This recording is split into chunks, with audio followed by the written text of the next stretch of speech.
Hi guys! Jerfy here and welcome back to my YouTube channel. Today's video guys ay gagawa tayo ng mga home remedies. So, kung gusto nyo malaman ito guys, just keep on watching.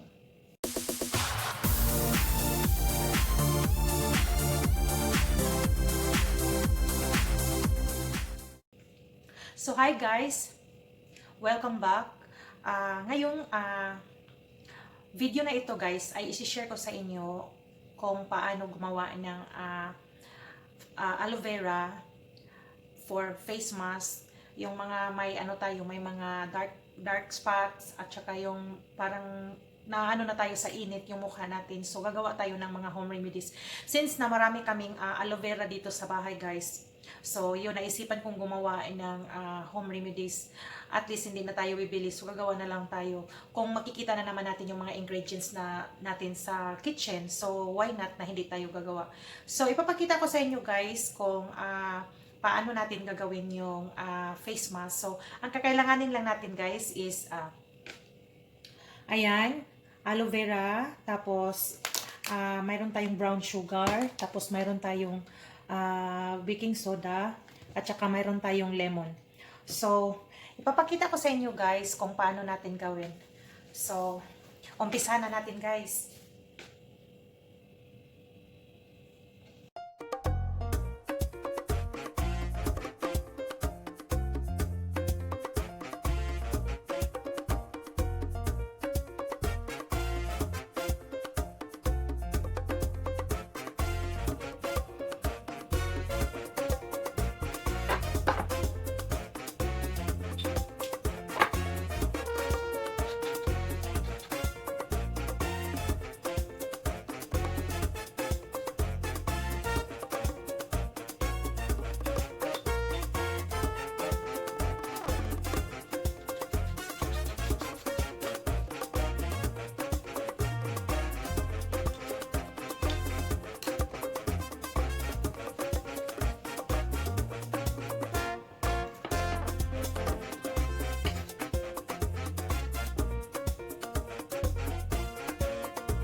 Aloe vera guys ay maraming benefits, lalo na sa pag-moisturize ng ating mga balat.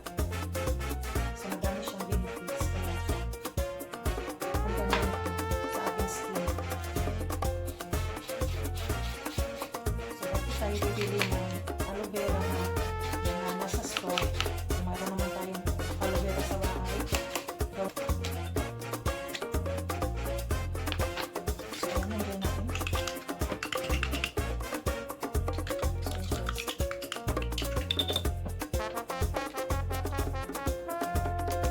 Actually, ang required natin guys is 1 tablespoon of aloe gel.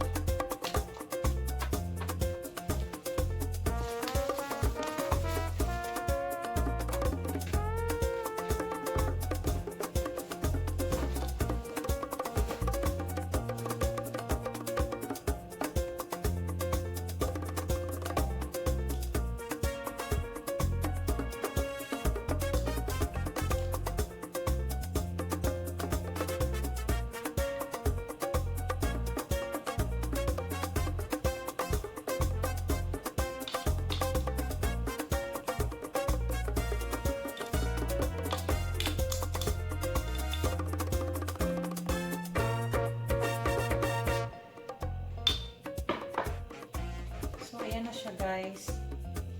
So, i-mix natin siya lahat. Ayan.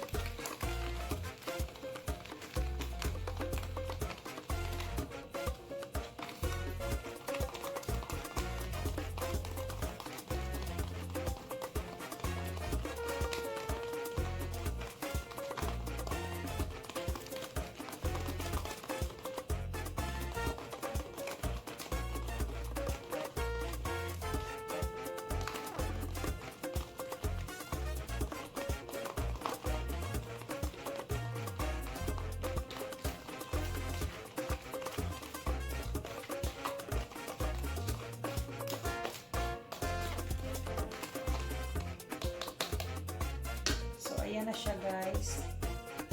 So, pwede na natin siyang i-apply sa ating mukha.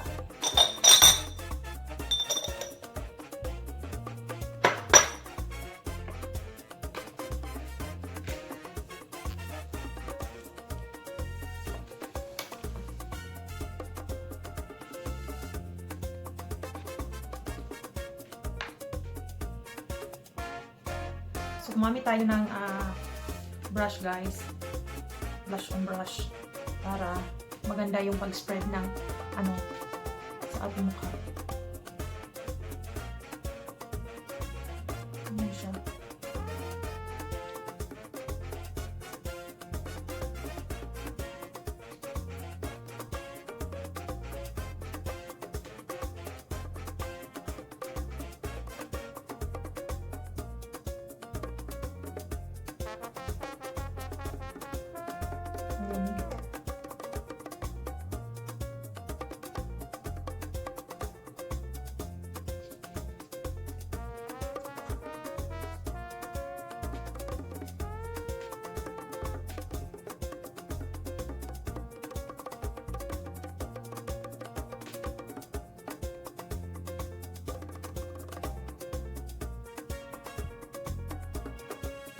Ang daming benefits ang aloe vera guys. Especially sa moisturize ng ating balat. Marami siyang benefits.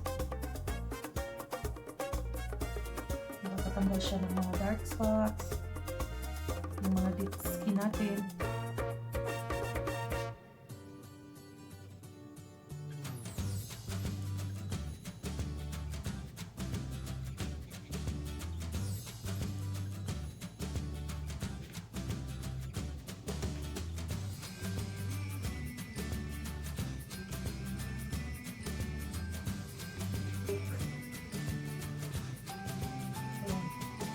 So, ililive natin yung aloe vera face mask sa ating face ng 5 minutes. So, ililive natin siya guys ng 5 minutes.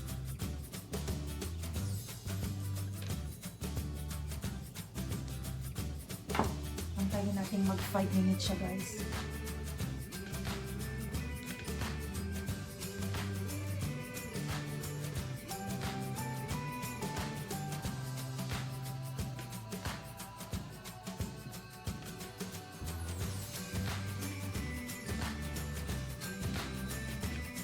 So, babalikan ko kayo guys pag na-wash na natin yung mukha. 3 times a week. Oo, para makita natin yung result. So, disclaimer guys, sa mga hindi naman lahat ng skin type natin is pare-pareha. So, maybe sa akin is okay, then sa inyo is hindi. So,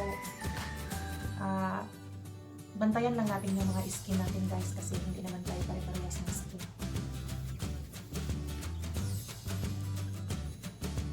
A few moments later. So, hi guys! Welcome back! So, ngayon ay time na para i-wash natin yung face natin. So, wait lang guys ha.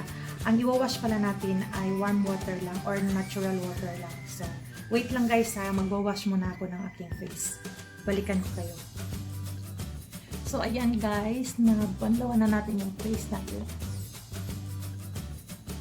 So, dump-dump lang ng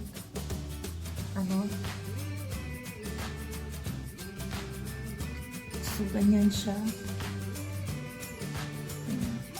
Actually, may pimple marks ako dito guys. Dahil kagagaling ko lang magregla. So, ganyan ako pag nagregla ako. Meron akong mga pimples. Hindi naman marami pero lumalawas talaga siya.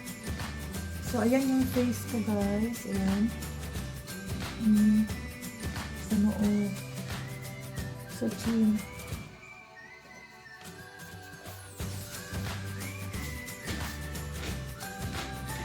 So, after natin gumamit ng aloe vera, huwag natin itapon yung mga tinanggalan natin kanina ng gel. Kasi pwede pa natin siyang gamitin para i-moisturize natin sa ating mukha.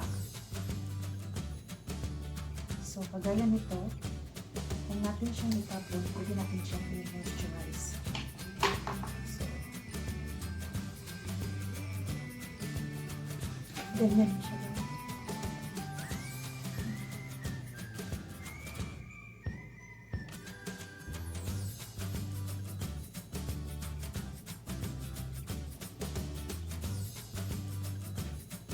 Lagyan natin siya. I-massage.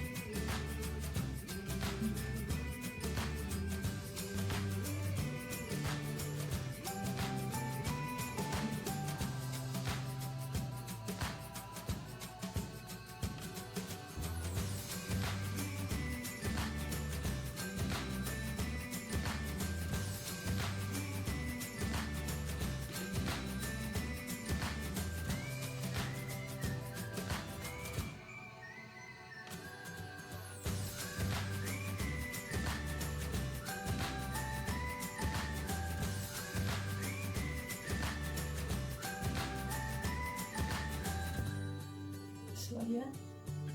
That's it.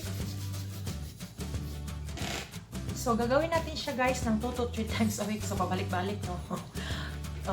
Tapos, yun nga,